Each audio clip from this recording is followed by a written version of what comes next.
This is Fam Electric Ghost, and we're live on the air with Sal Holden, and you're an intuitive life coach, and we're talking more about that. But I want to thank you for being on the show tonight. At least that's tonight where we are in New Hampshire, USA. Thank you for being a guest on the Fam Electric Ghost podcast.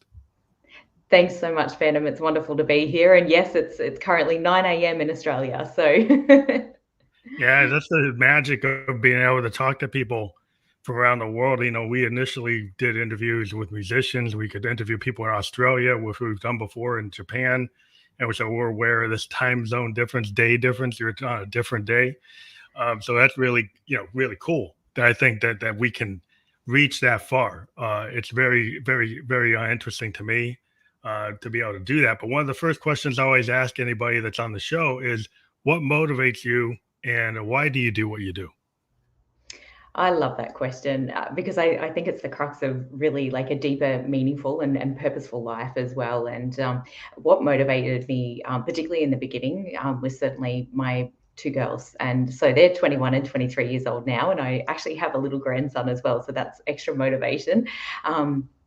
But I did go through a huge period of my life where things kind of fell apart. I became a single mum. My mum passed away, and I found myself not showing up as the mum that I really wanted to be. And that was really what started my own personal journey into figuring things out and trying to figure out this game of life and how to show up as the best human that I could possibly be. So my girls definitely. These days, it's a lot more intrinsic. So it comes a lot more internal motivation of my own joy and sense of well-being and sense of happiness as well. I think that's real important because people are trying to be so perfect because we have so many tools today. If you see somebody on social media, like is that them or did they Photoshop it? When they're talking, is that AI talking or is that them talking? People are so scared to be vulnerable. They're so scared to kind of be their authentic self.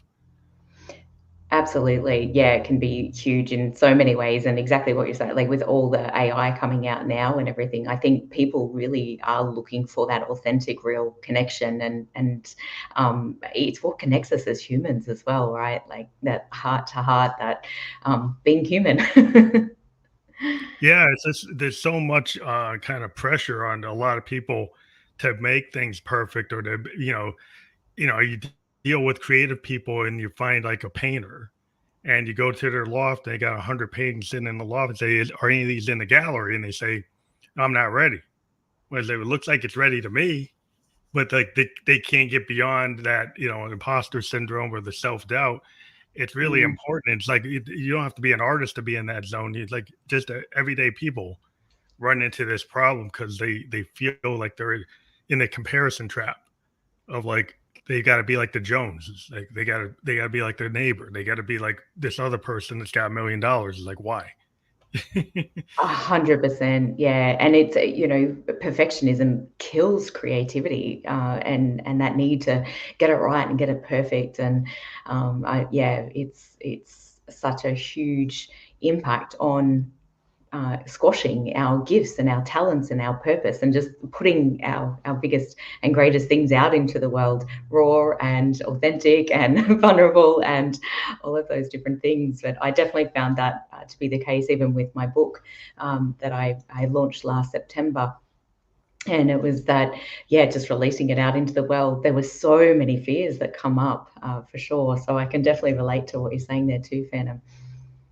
So like there's a question you like to answer. It talks about like how do you reframe failure, and I like to see your point of view on that because from at least from a musician point of view, there's a lot of famous people who have kind of talked about Herbie Hancock, Miles Davis. They said, they were talking about there's no bad notes, right? If you Mm, hit a so-called bad note, it's an opportunity to evolve the song. Or you could sit there and say you hit the bad note and let everybody know you hit it. Or you could kind of absolutely. play off of it and actually look at it as an opportunity. So maybe you can talk about how you reframe failure in a similar way. Yeah, I think, one of the biggest pieces around all of that is what we make it mean, and actually consciously asking ourselves, like, if we're feeling impacted in some way, shape, or form, or we believe the thought that we've failed, really questioning, what am I actually making that mean about this particular thing? Perhaps it is a great learning opportunity, or perhaps it is a different way of doing something. It's part of that learning process. And I know it's so cliche to say, but there is no success without failures as well, or learning and growth. And it is all part of embracing, I think, the uncertainty of those things so that we can learn from those experiences, definitely. And I think that builds having a flexible and adaptable mindset around our experiences, and perhaps what we're failing in, or what we perceive that we're failing in, and asking ourselves, what is great about this? Oh, well, I just found out a new way to not do this, or I just figured out, okay, that didn't work. What could work instead? Or it might be, particularly in science, I think there's so many exciting discoveries that Happy happen accidents. as Happy a accidents. result of a mistake or failure, in that sense. So, yeah. We find so many things in the software design, they're unintended happy accidents. And it happens like, as a musician, I'm a producer in the studio, and you have all these things you planned. You could have put it on the bars, you could have it all sheet music written down. But then the drummer does something that wasn't written down. The bass player does something that wasn't written down. And it's better than what the songwriter wrote. And then you have to kind of say, like, do you have the guts to challenge the paradigm in the room? Because the paradigm in the room is like, hey, this person might be an alpha type of person. If you challenge them and say, hey, this is actually better than what you wrote down. And then are you going to get into a fight? Or can you sell that? Can you negotiate that? How do you deal with that? And can you even negotiate with yourself, right? Like, because you might have a plan, and then you don't read the audience, right? You don't read the room. And then Yeah. you're failing because you want to go with what you planned, because you think, well, if I planned it, it must be good. But sometimes it's like being in the present moment. Well, that's not working. So, like, read the room and adjust. Totally. And I think part of that nuance is also, getting out of what I call the ego survival mind, which is all completely rule driven. It has to be this way. It's very black and white. It's right and wrong. It's good and bad, and perceives things in that way, as opposed to what I believe, the soul, or the spirit, or our authentic self, the larger part of ourself, which is here for the soul expression, and it's all okay in that. And that's where we get to express, our uniqueness, and perhaps the way that it was actually meant to be, rather than what our ego survival mind may believe in that moment. Yeah, and that survival mind, we're getting hit with so many wolves at the door. Like, there was a real wolf at the door back in the day, right? There's a wolf chasing you through the woods, right? And so you had to deal with that. But now, like, you can have these wolves that are more like in the mind, or because of a word, or because of an image, or because of a triggered thing you see on social media, or what your boss says, or what your wife says, what your partner's, what some stranger says. And how do you react to that is like how you learn how to grow, or kind of stagnate in a cycle. 100%. Yeah. And I believe, I remember my mentor sharing with me one day, like, responsibility. And it's like, if it's impacting me, that is my responsibility. And if we break that word down, it's response ability, our ability to respond to situations and circumstances as well. And how skilled we are at that, whether we continue to run or be in fear, or we find the courage within to be able to face those particular challenges that show up. Now, you talked about kind of people in like ennui, or being tired, or feeling tired all the time. And is that a result a lot of times of like melancholy or sadness, or other things you can maybe dive into? Like, what are the steps that you should take when you're tired? Maybe do you have to like analyze, like, why are you feeling tired? What is like the source of it? I think there's so many multiple factors when it comes to exhaustion and burnout and tiredness. And I think a lot of it these days is just our particular lifestyle and all of those pressures that we put on ourselves, or again, the way that we're perceiving things in our experience. So whether it be, our partner or our boss is having a bad day, and we're perceiving it and making it mean something about ourselves, or just, that causes dysregulation in the nervous system, which produces a lot more cortisol, which creates a lot more inflammation, which impacts the way that our body's functioning and the ability of the body to be able to produce the energy that it actually needs as well. And I think particularly with what we've seen obviously over the last 4 years, with the world being basically turned upside down, there were so many unknowns, so much uncertainty.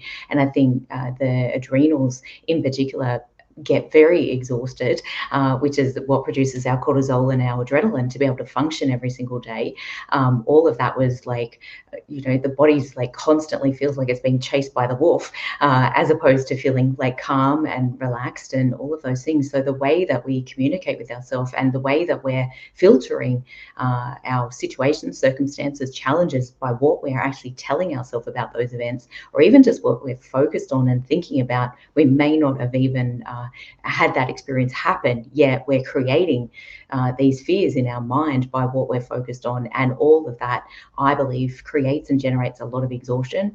I think also another factor in there, obviously, is the quality of the food that we're eating and how much water and caffeine and things like that we're consuming. There's very much a physical part of that, and how much we're being, we feel able to process our emotions and all of those different factors, along with our ability to be able to really follow what is correct for us, and to be able to have healthy boundaries and say no when we actually need to, and not be inauthentic and saying yes to all these things because we believe that we need to keep others happy, which is a core part of what our ego survival mind believes to be true.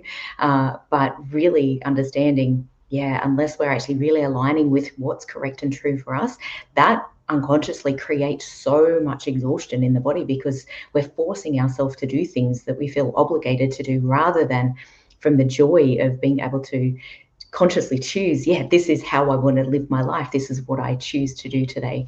And I think a lot of people feel trapped in that as well. Do you feel like a lot of women are trapped in the like caretaker, people pleaser kind of mindset where they're not able to really take care of their self? They're not able to do self love because they feel guilty about Mm. self love because they feel they should be their caretaker. And if they try to take care of themselves, they should be taking care of somebody else. Or so they have to people please or caretake instead of actually doing what they need to self actualize, is kind of thought of as something that you should be shameful of or not even focus on.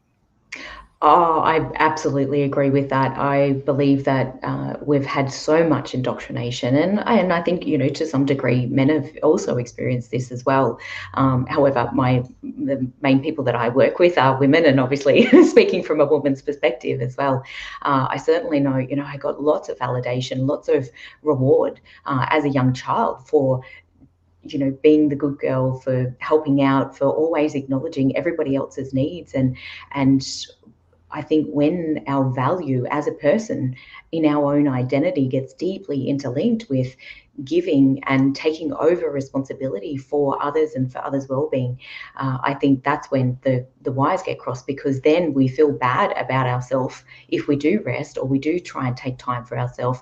Or even worse, we can be in situations where other people may get very angry or not honor or respect our own boundaries or our own need for rest as well, depending on where our self-love and self-worth is at. And certainly that was my experience for about 14 years of my life, just selflessly giving, with like not filling my own cup. And that builds so much anger and resentment over time as well, which is our body alerting ourselves to the fact we've violated our own boundaries, and our batteries running really, really, really low too. Mhm. So I do believe it's a societal thing, but it's also when it's deeply interlinked as our values as a person, it can be a really difficult one to shift and to move out of. And so many women feel guilty for resting. Yeah. There's a lot of social mores, about like, roles in Mm, society, and there's so much pushback because there's a lot of changes in the 21st century where people, in our country, we got people trying to bring laws back to the 1700s, in the 1800s, because they want it to be like that, right? So they feel like progress is too hard because I have to deal with others. I have to deal with the other gender in a way that I don't feel comfortable, right? And so mm, you got these like systems that are designed kind of top down Mm, to kind of push other people into roles that they're expected to be in those roles. And then when mm. they try to actualize and be an individual in a society that says you want individuality, but then when people actually express individuality and say, "Well, I don't want that," Makes so I was like, it "Really?" Yeah, yeah, it's the double bind that happens, isn't it? That keeps people stuck, and I think that's where it is so important to come back into that personal sovereignty and choice and autonomy of what is really right for me. And a couple of things that really helped me shift that guilt was not wanting to pass on the martyrdom, certainly that I saw my own mum. Portray in her own life.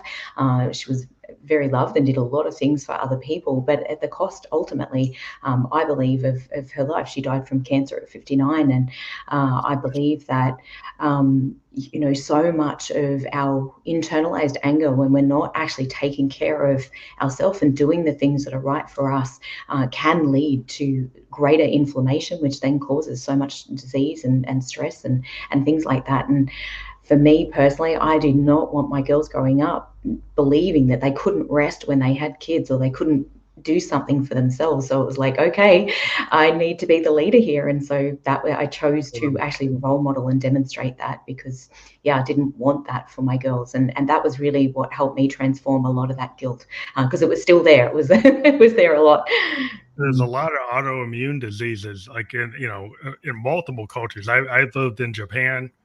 I live in in the United States now, but like there's certain like mindsets that put so Mm, much stress on a person, you can get it like they're pillars to your human body. Like you have the mental, your physical, your heart, your soul.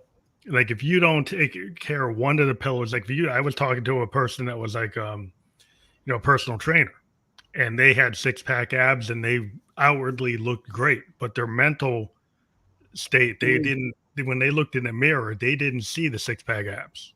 They mm, saw somebody that was like lacking. So they there's multiple pillars to a human being. Like even though outwardly you might look fine, you might look mm, better than fine. You don't take care of the other pillars, then things fall apart. And sometimes we like to go for the quick fix, like the 10-step solution, the pill, or the immediate kind of mm, panacea, instead of realizing sometimes there's hard work, or you have to like reflect in that looking glass self. I'm always into the Victorians, but the idea is you gotta look into that mirror and see who do you see in that mirror, and start questioning where are you, totally. like where do you want to be. If Mm. you never really think about those things, you might already be in kind of the cycle.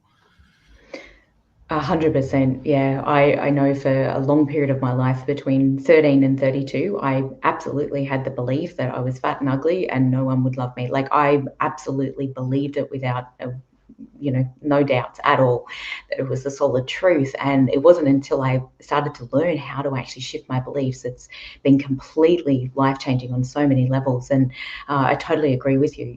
We can have exceptional physical health, but again, if our mental health or emotional health or spiritual well-being, ultimately our connection to ourself and our most authentic self isn't there, we can be doing all of these things out of lack, fear, and scarcity of the greatest fear I believe that we have as humans, which is, I'm not enough. And when that's the driving factor, there's no amount of doing that will ever overcome Yeah, that. which It's yeah, yeah, you've got to challenge the belief and thought in order to be able to exit the hamster wheel, because otherwise it just keeps you on this and trying to be better and trying to be perfect.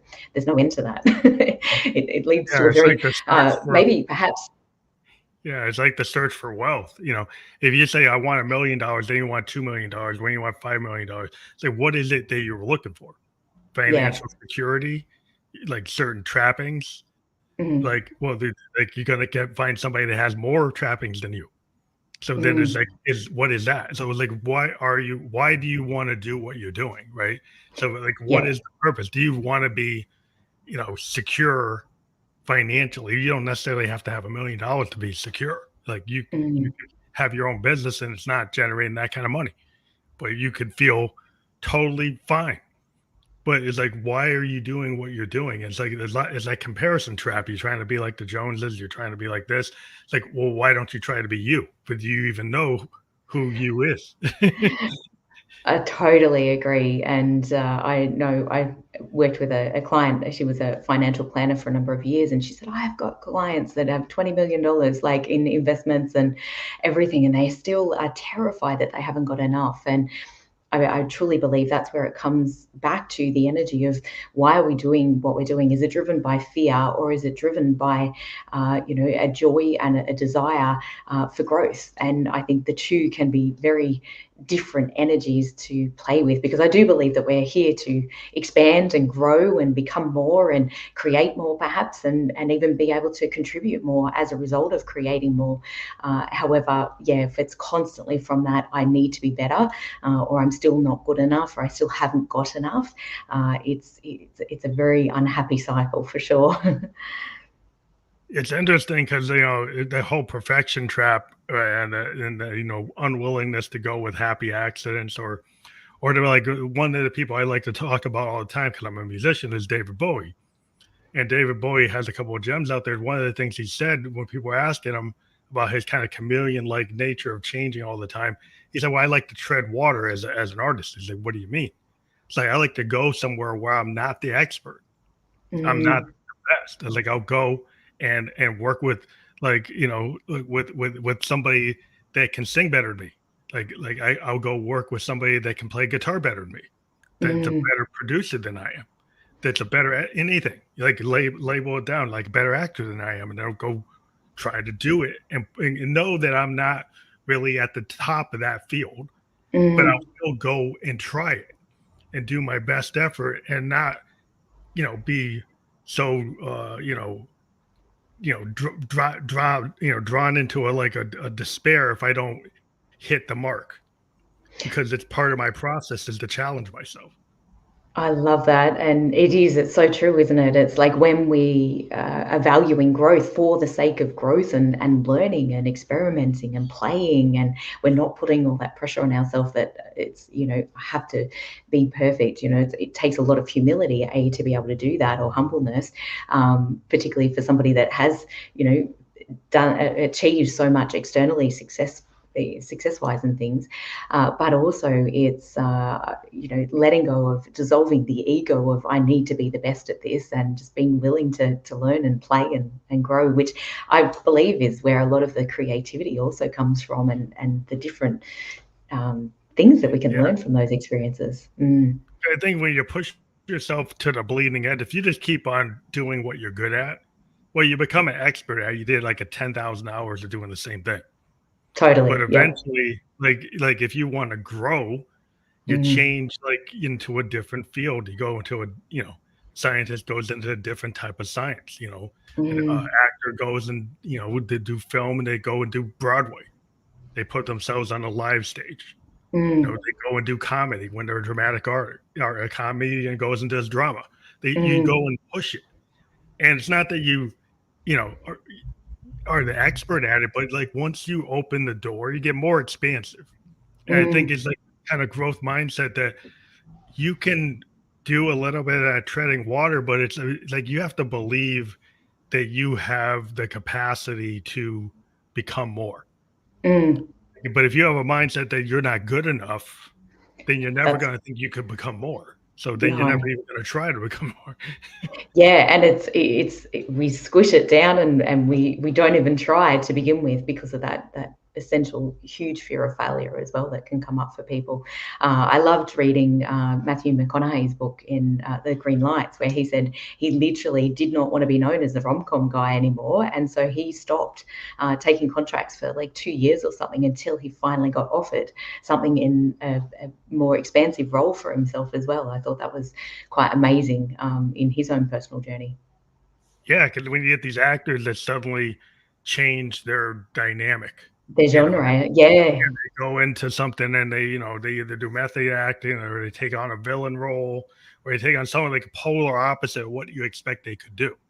And it's Mm, always amazing because it's like it's cool to see somebody grow, and so mm, grow instead of being typecast into like, in the music industry, we get these people doing a one-hit wonder.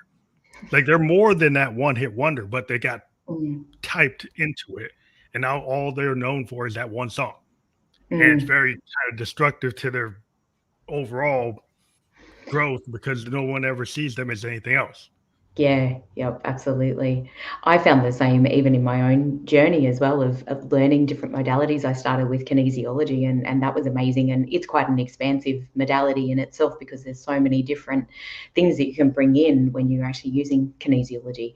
However, like all of it expanded my understanding and created nuances around different aspects around like healing and energy and so it doesn't matter what the field is. I think when we are expanding in that particular way, it deepens your original understanding of perhaps even the field that you were an expert in to begin with as well. Certainly, I found that was true in my case. Of it just brought so much more understanding, and it's like, oh, this fits here, and this fits here, and this is where this goes, and it just it helps with all of it. It's amazing.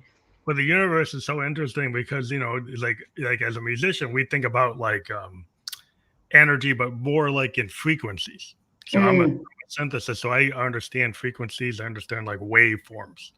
So certain waveforms can be like harmonious or dissonant or mm, noisy, or they can be discordant. So yeah, you could if you do something that's very harmonious and you go do a live concert, you get everybody's kind of in a wave. They feel harmonious. You can actually trigger people to be like in waves or kind of really togetherness kind of behavior. But if you go totally. out there with like a punk aesthetic, sound like the Clash or the Sex Pistols or the Ramones or Green Day, then they'll be jumping around in the mosh pit, kind of more chaotic because more dissonant. You can Yeah. trigger kind of like a punk aesthetic, and then everybody gets Mm, kind of behavior. So you can trigger different emotions by different sound waves, and then mm, felt like you can see this when you walk in a room with the vibe. You kind of get a bad vibe from somebody because I feel these frequencies, and you could probably talk more to it, but I feel like they're out there, and either mm. you're in tune with them and you can read them, or you may be unconscious about it and you read them and you don't know you're reading them.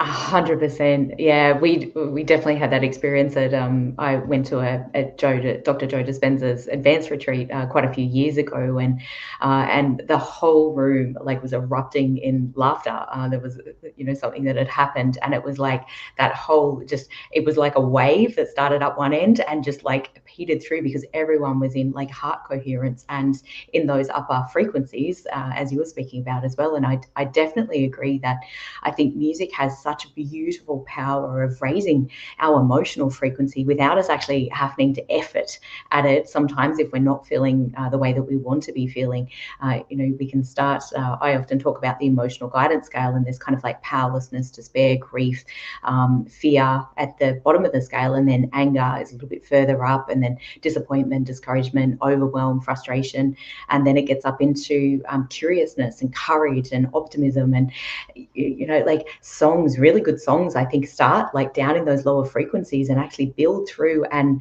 are very uplifting that end up, in the joy and the freedom and the gratitude and the with the way that they do that. And I think any song that makes you feel really good is definitely really helpful for that. But I'm sure everybody has had that experience. I certainly have, where you listen to something and it's like, oh, don't want to listen to that today because it's the wrong vibe, it's the wrong Wrong, frequency. well, yeah, it's the You're wrong thing. It's like with you have something that's like really like the Ramones. It's like I want to go and be like a punk rocker. Well, that's being more kind of like stick it to the world, and like you might not want to be. You might want to be more like in a song that's like uplifting, like a Stevie Wonder kind of like very kind of enlightening world. totally Like everybody's holding their hand in the world, and you're trying to do unity. Yeah. unity. And it's like universal love. Like you're Mm, like a Bob Marley. You say like one love or something. When sometimes you connect, you get a John Lennon, you get a yep. Bob Marley. They do something that's like universally peaceful, connected, Yep. hopeful. Yeah, Mhm. that's the vibe you're feeling. Or you could get Mhm. into like a Karen Carpenter, like, well, I'm in melancholy today. I'm just totally into that, right? So that's where your mindset is. But that's not where the Bob Marley song is. It's in two different No. places. Totally. And how irritating sometimes, if you are in a lower mood and a happy song comes on and it's just like, turn it off. It's Just not be where I'm happy. at. Like, no, I'm not in the be happy. I'm not that. It's like, like be happy song's not going to work today for me. Totally. I'm not into that when I listen to it like a sad Elton John like romantic song that's Mm, talking about loss or something. And so you get these singer songwriters that kind of speak to you, and as people get these, I call them like sound paintings, or like mm, because like music can kind of put this picture in your mind, mm, and you can get that feel like when you're looking at a great piece of art. You get that feeling. You look at Mona Lisa, you look at Picasso, you look at Monet, you look at all these things. You can get certain feelings. Songs can trigger totally. that too. They can trigger like Mm, cinematic like pictures in your mind, or like points in time where mm. you heard that song. You associate that each fan associates it with a certain feeling from the first time they heard it, and it triggers it again. Yeah, yep. Absolutely. Yeah, so powerful. Music is such a beautiful way of playing with, shifting our emotions in different ways, definitely. But it's interesting, like, how do you do that, like, without music? Like, how do you get Mm. somebody to, like, read the energy in the world and figure out how to do it? Because I feel like that energy is coming from, like, voices, it's coming from nature, it's coming from the outside, it's coming from the inside. So, like, Mm. how do you manage that, like, day to day? Yeah, it can be a lot, and depending on, I guess, my belief is, and certainly what I've experienced in my life is the more that I changed my internal state, and how I felt and believe, what I believe to be true about myself. So it essentially increased my level of self-love. The external often changed in conjunction with that as well. Like it really became a reflection of what was actually shifting there. And I used to use situations and circumstances to actually activate or trigger certain things inside of me to realize, oh, this actually still needs some healing work. So when somebody was reflecting back to me that they weren't happy with me for some reason, or wasn't appreciating me or valuing me in the way that I believe that they should, again, we're generally walking around projecting our own rules on everyone and everything. And so I use the Byron Katie work as one of my main techniques in actually how to shift a lot of those feelings and beliefs of, they should value me, they should appreciate me. How do I feel? I feel angry, I feel ripped off, I feel devalued, I feel worthless. And yet I didn't understand that it was me actually making me feel like that from the way that I was actually perceiving what I was experiencing from them, rather than actually understanding they're just projecting their own pain and hurt, perhaps in that moment of where they're actually at. And then when I flip that around and it's like, how would I feel without that belief or thought? Oh, I'd feel totally fine. And then it was also realizing, like, whatever I'm expecting somebody else to do for me, that's actually my work, that's my job. So, they should value me and appreciate me became I should value me and I should appreciate me. And I don't know about anybody else, but when I first started down this self love path and realizing I had no clue, like literally at 32, when my marriage fell apart, my mum passed away, and I'm like, I don't know how to love myself. Like, I'm 32 and have no clue how to do this. And so some of the things that I started doing was even just asking myself questions like, how.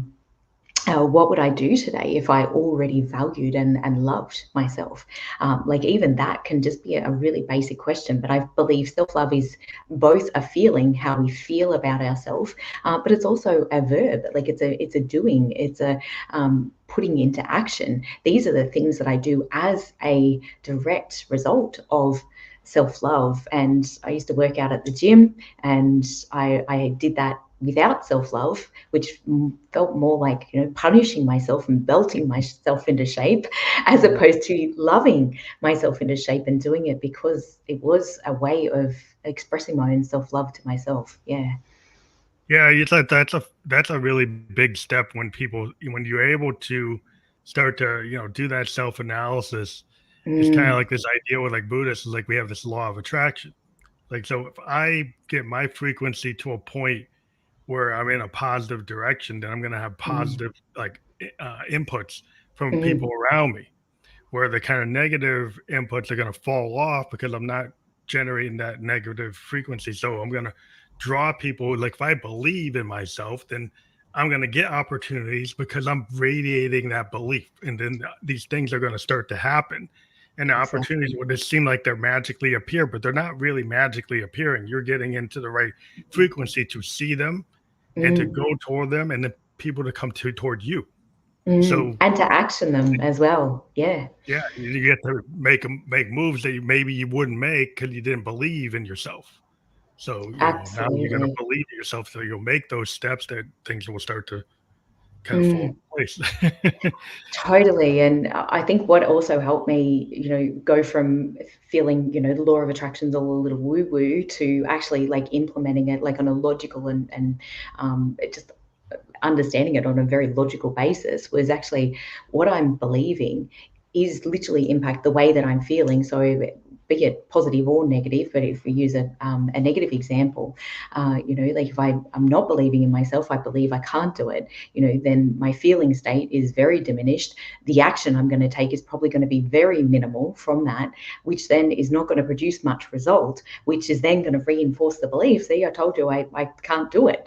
And so, even just breaking it down on a really logical level, when people understand that, or even a belief like, people don't like me, we become standoffish, we shut down, we're not warm, friendly, engaging, opening, conversing with others, which produces the result of appearing that people don't like me. And so when I really got that, it's just like, it's so life changing on so many levels to be able to challenge our beliefs and thoughts and really start to shift those. And I've literally spent the last 15, 16 years doing that. And my life is radically, radically different as a result. It's interesting, like, when people come to you, as a life coach in your life coach role, you're able to take your lessons learned, Mm, and apply them, and I think it's always cool to be a person that's being a teacher or mm, taking the experience and kind of doing paying it forward by mm. showing people that like, well, I'm not just going to keep this nugget to myself so I can be okay. I want other people to be okay too. 100%. And that was honestly like one of the biggest reasons of writing my book, A Joyful Life, was to actually distill that information, firstly in my own mind, but it was written when my girls left home, because it was like, I don't want something to happen to me. And, I do plan to be on the earth for a long time, but, if something were to happen to me, it's like this wisdom has been amazing and transformational for my own life. And it's not me telling people what they should be doing. It's a guidance back to your own heart and your own inner wisdom as well around that. And I think that piece is so important, because what's right for me may not be right for somebody else. And certainly that's what I do my best, particularly as a life coach, is to put people, like, help them shift certainly the painful beliefs and thoughts that they might have about themselves or about what's in the way of them creating what it is that they want in their life. But more importantly, what is their own inner guidance, what's their own intuition saying, what is their own creative process around that, because every single person has their own unique blueprint of what's right for them, I believe. Yeah, that's what's so hard when you have these kind of blueprints that like you get on social media and say, well, the 10 steps to do this and 12. It's like what I Mm, find is like everybody is so unique. You kind of got to listen to their story and see what's going to work, right? So like mm, people, there might be some parallels where you can find similar shared emotions. Like everybody feels certain things that's common, but individual unique experiences, you kind of have to hear what those are to mm, figure out, well, what's going to work based mm, on what you've experienced and what your knowledge base is. Like everybody's different, so you kind of have to tailor mm. everybody's like care or everybody's conversation based on like what they've told you. Not to say that it's a cookie cutter and everybody's going to fit in the same box. Definitely not, no. And each person, has certain things that resonate more with them as well. Like it's, they might feel a particular way about something and be like, oh my gosh, this is amazing, or this really helped me, and that really did not.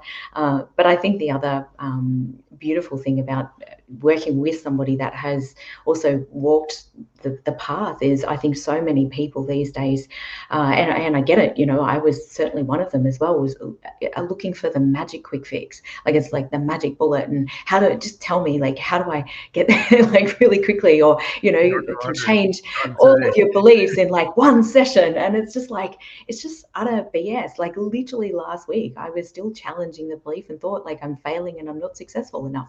I noticed my ego survival mind telling me these stories again. And so I went back and challenged the beliefs again, and gave myself immediate freedom.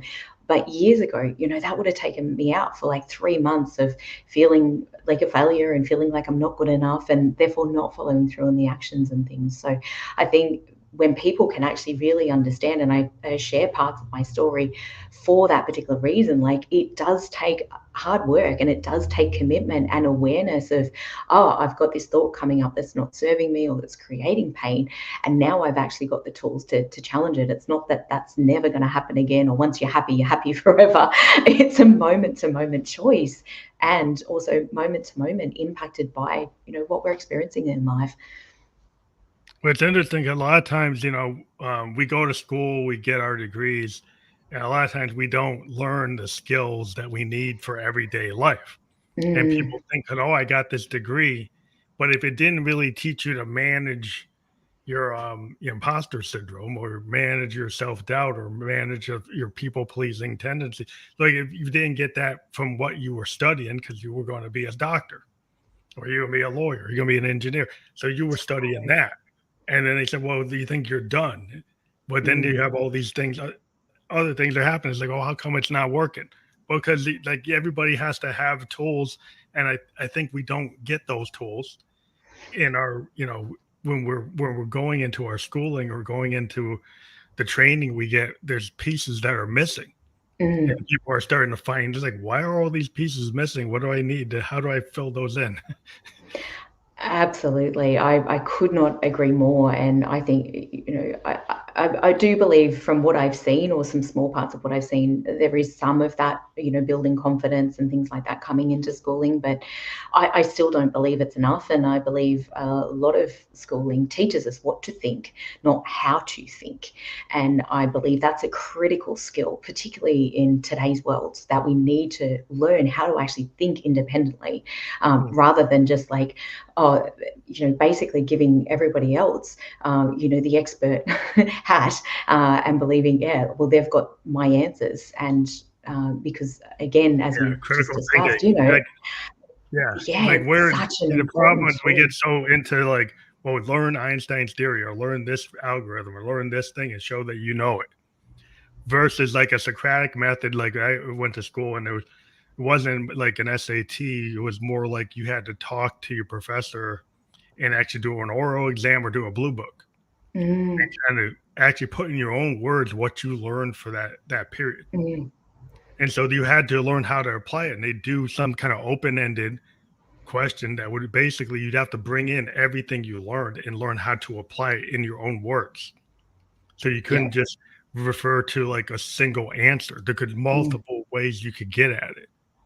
And they want to totally. see where your thinking is. Kind of like it's trying to make you, dive into like a Socratic method, dive into something like Nietzsche would be trying to get you to do a Camus. Like, think, like, use Mm, your mind and use it to actually be creative and learn how to process what you've learned and apply it for the right situation. yeah. Because, yeah, it's so true. Because knowledge without application is useless. Like, it's, you know, we might know a lot, but unless we're actually applying it and implementing it in life, you know, that is really challenging in so many ways. But definitely, like, I'm so passionate about, really making sure, you know, as many people, that I come into connection with, certainly have the skills and tools. And I think, you know, huge kudos to Byron Katie for the work she's put out into the world. Like, that was life changing for me. And I've spent like literally, over six figures in, taking care of like my own mental well-being and education and mentoring and coaching and learning and everything. And that one was for free, and it honestly has made the biggest difference in my world. And I think learning how to actually challenge our beliefs and thoughts and how we feel is so paramount. A few years ago, I was very passionate about getting this information into the hands of teenage girls. And when I Right. started doing that, because I was like, man, like imagine, and I'm so grateful that I was on my learning journey, that I could impart like a lot of what I learned to my girls at a younger age, than certainly than what I was when I started.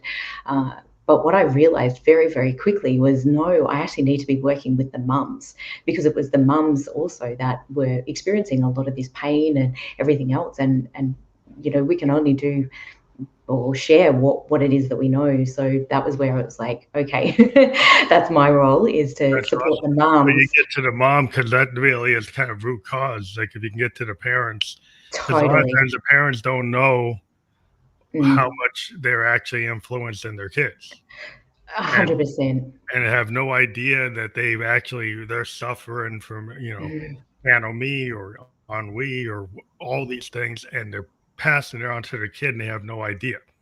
And then yeah, they yeah. wonder, like a whole family's been doing this for ages. Mm, Somebody finally breaks out of it, and everybody's like, well, "Why are they so different? Why is Sally so different than everybody in the family?" Well, she finally figured out that she doesn't want to be on that path, and now totally. suddenly she seems like the oddball, but Yeah, because which she's not can willing be.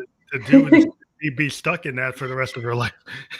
Yeah, yeah, and there's challenges in that in itself as well. I remember feeling very isolated and alone, and just feeling very different from everyone around me. And that's where like our self love is even more important, because we need to be our own safety net at that particular time, and really having that bigger vision of what our life is about, and what we're wanting, for not only for ourselves but for our own children. But I know for myself as a mum, like when I hated me, oh my goodness, like that anger would spew out in ways that was so awful to my family, and it wasn't what I wanted to project, and it wasn't, which only made me beat myself up more and hate myself more, which only created more of the same. And I realized very quickly that self-compassion and self-forgiveness was the fastest way to exit that cycle as well, for myself, of just really going, okay, you've had a tough day, you're clearly not okay, what is it that I need to do for myself,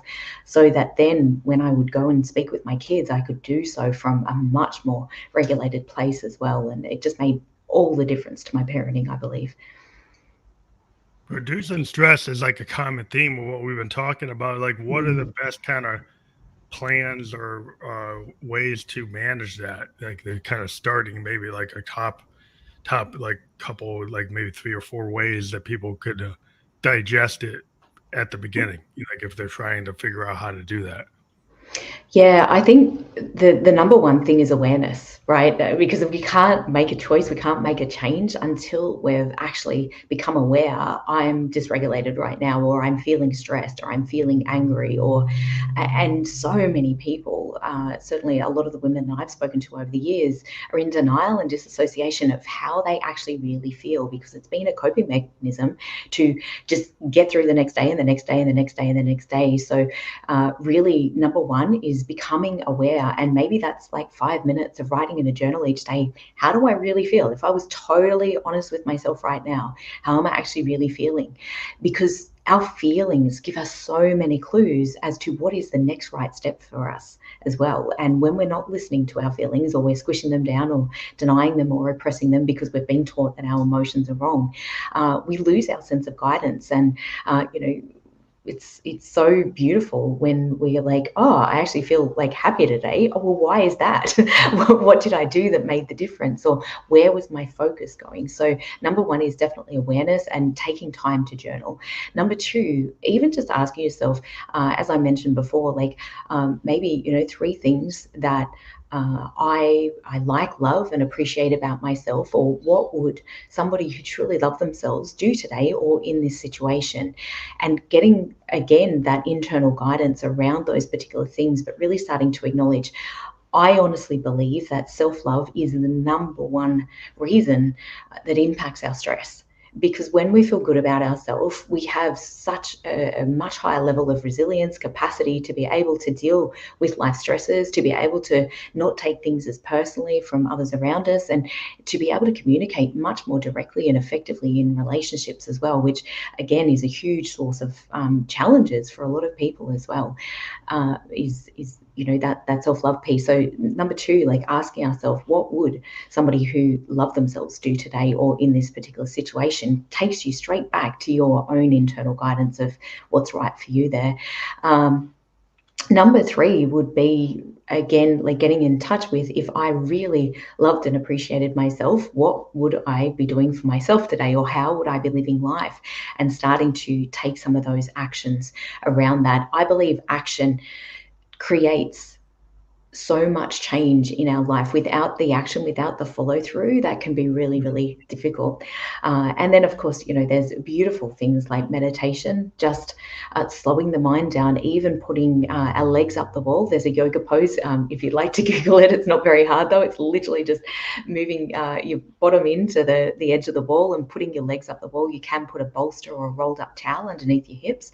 And even that is, and taking some deep belly breaths is a beautiful way to really start to, just spending 5 minutes in that can be so restorative for our adrenal system.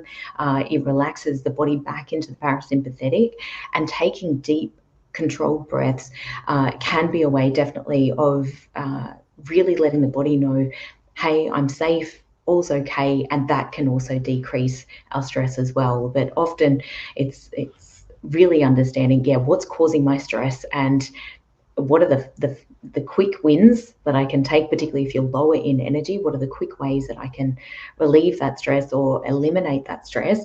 And even if it's just shifting my mindset using the Byron Katie technique, as I've also spoke about as well. I think it's really important to kind of disconnect from the modern world and Oh, like switch off. Yes, it should have been one of the first things. yeah, you turn your phone off, you turn your watch off, you turn the computer off, turn the TV off, radio, all those things. And a lot of times it's like artists, people say, well, how do you create, art? A lot of times as a musician, we'll kind of just like get rid of all the noise, actually be in quiet. Like don't even do anything on my piano, don't even do anything on my bass guitar. Just like be like in the room, just be quiet and kind of let the muse kind of come in. 'Cause I feel like a lot of us artists, we can channel, but if things are too noisy or too like scattered, then it'll come out kind of scattered. But if you kind of get yourself into a meditative state, or even a state where you're just kind of like chilling out and not being influenced by all the noise, then you can actually hear the universe. I mean, well, that sounds foo-foo, but it's like as an artist, like a lot of what we do is like we kind of feel that moment and figure out how to channel that moment. And it's a lot of stuff that's like dream state, subconscious stuff, external stuff, and you don't even realize what's happening until you actually see what the art that you're creating comes out, because you let it out, you let it come out, and it's like art therapy.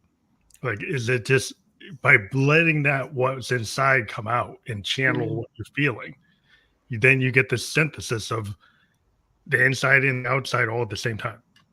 And that ends up being like what art is, in my opinion. But I think other people can, you can journal, you can do voice memos, you don't have to be a painter to express yourself, and just do something that kind of takes that and puts it out, so that you I can analyze where you are. Oh, I totally agree with that. I mean, nature's such a beautiful way of getting in touch with our authentic self again as well, or just being out in the sunlight, or so many different things. But I often find that as well for myself. Yeah, if I'm taking too much information in, I often will get like a download, like where I just get words given to me in my mind, and just am typing away on the computer, like but it's coming through me. It's not from me. And It's just like that muse state, like like how the poets always talk about it, but you kind of get into it when you go into like stream of consciousness. Like if you do a kind of flow state, stream of consciousness, a lot of times artists will say, like, I could have wrote down what I wanted to do, but this kind of stream of consciousness flow state moment actually is better than anything I actually wrote on the page. anything I actually composed, what I actually trusted myself to Mm, channel the moment mm, actually is better than anything I was trying to be very, very explicit about. mm, And so it's like absolutely. I find it's like once you open yourself up to that, that you can do that, and it's like well, that's like magic. It's like well, you just gotta like quit thinking about how magical it is and just let it be. I find too, like the shift, because I'm very aware, like certainly from over the years of all the tools and different things that I've used as well, of when I'm in my survivor ego mind state, or what I call that, like living from our head, uh, and that disconnection from our heart essence or our soul or whatever people would like to call it. But for me personally, like gratitude is such a fantastic way of like landing us straight back in our heart as well. It can be difficult to access, particularly if we're lower down in emotional frequency, like really angry or despair or powerlessness and things like that.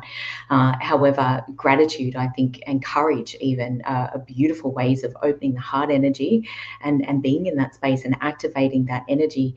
And that way, then we can really tap in and listen to that intuitive wisdom or the guidance or the inner muse that's coming through, and allow ourselves to essentially be soul led, both in life, business, or our creative play. And creative play is such another way of, it's normally when I'm out, many people say, I get inspiration in the shower, or I get inspiration when I'm out on the morning walk, or any of those things as well, because our cortisol's low, we're generally enjoying ourselves or having a fun moment. And if we're not trying to force it out or push it out or make it happen, which are all ego concepts, it allows it to flow in such a beautiful way. So yeah, I really like that, Phantom.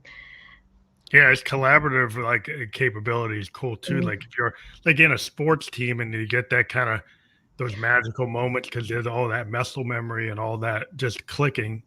They yep. just know what to do. It's like it just happens. They make the right plays, and maybe it's not what was the coach had in the playbook, but they saw the opportunity. They know what the capability is. They just do it, right? And Totally. you find a way to kind of be super creative in that. In sports and arts and Mm, music. It's like there's a way that when you're collaborating with other people that are in that same kind of frequency, where mm, the teamwork kind of frequency, whether you're in a band or like a soccer team or even like, any other group of people that are working together and coordinating, mm, sometimes it comes like it's not that there's one mind, but the minds are kind of all synced and they're all kind of working together and it starts to happen.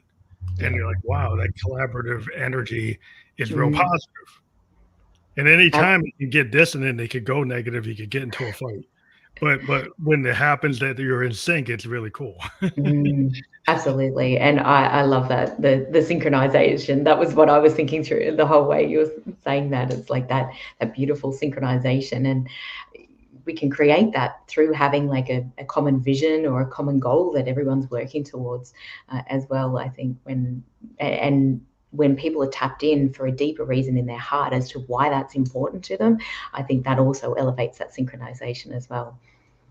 It's real Oh, positive when people can be so negative today, but when you see them people that can mm, work together and you have positive outcomes, it's a really beautiful moment. And mm, you have to take those human moments as you can because you can get so into despair with all the stuff you see in the news, but then you can still find people who are making those positive choices. And I mm, think that's just to be able to be in that kind of thriving and kind of state where of abundance rather than lacking, like where you mm. feel that there is hope and you don't get caught up in the despair. There's a lot of things that are bad, but you don't Yeah. have to. You can focus on well, try to make them better. 100%. Yeah, it's again wherever our focus is going, and if we're really in the ego survival mind, focus can generally be very hooked into what's going wrong and what's going to hurt me and what's bad and what am I trying to prevent from happening in the future that my mind is so focused on. And what I find too is the more exhausted someone is, and certainly this was true in my experience as well, the more exhausted we become, the louder that inner critic or the imposter or the the fears and the doubts and the anxiety and everything becomes as well, which can become like a very big downward spiral. So when people have awareness around that, really do their best, as challenging as it can be, to focus on or ask themselves, what do I want instead, and be able to change their positive focus, or change their focus even just to what do I want instead, even if that's just I want to feel a little bit better. It can be as simple as that. Yeah. It's powerful in that moment, and then it creates that upward momentum again. Wow, that is a good strategy to have. One of the last things I like to ask, we're getting to the top of the hour, is are there three things about yourself that you could convey to the audience that maybe they wouldn't expect about you? Like three things that we've been talking about that they would be surprised to know about you. Yeah, it's kind of funny. I learned how to weld when I was 18. My dad taught me very much how to weld, and I have a medium rigid truck license as well.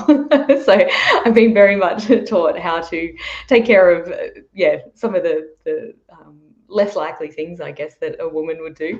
And one other thing, I've walked across fire 3 times and abseiled and hang glided, and I'm a little bit of an adrenaline junkie. So they may or may not have guessed that, but love doing lots of fun things like that as well, even though my body doesn't like it so much, but I do. Well, I want to thank you again for being a guest on the Family Electric Goes podcast. This is really cool to talk to you from Australia. That's always amazing to me that I can do that. And I want to let people know that we were live on Facebook, YouTube, and Twitch, and then we're going to be on all the other platforms where you can listen to or watch a podcast later today, or that'll be where you are now, and the next day, because we're on Sunday here in the States. But thank you again for being here on the show. We appreciate you being a guest on the Family Electric Ghost podcast, and wish you the best for the rest of the time, the day that you're on. Fabulous. Thank you so much. Right. It's so hard when you're talking in a different time zone, isn't it? But it's been an absolute joy and privilege to be here with you today, Phantom, and really enjoyed our conversation for sure. And hopefully it'll serve some people as well, and add value to their lives, or just give a little simple hint that makes life a little bit easier and better for them. So thank you so much for what you do and for bringing this to air. I do want to encourage people to click on your link tree. It's like Linktree Thrive_Sal Holden. That will be fully clickable when we're published everywhere. You'll be able to click through on that, and they'll be able to get in touch with all your links there. But thank you again for being on the show. My pleasure. Thanks, Phantom.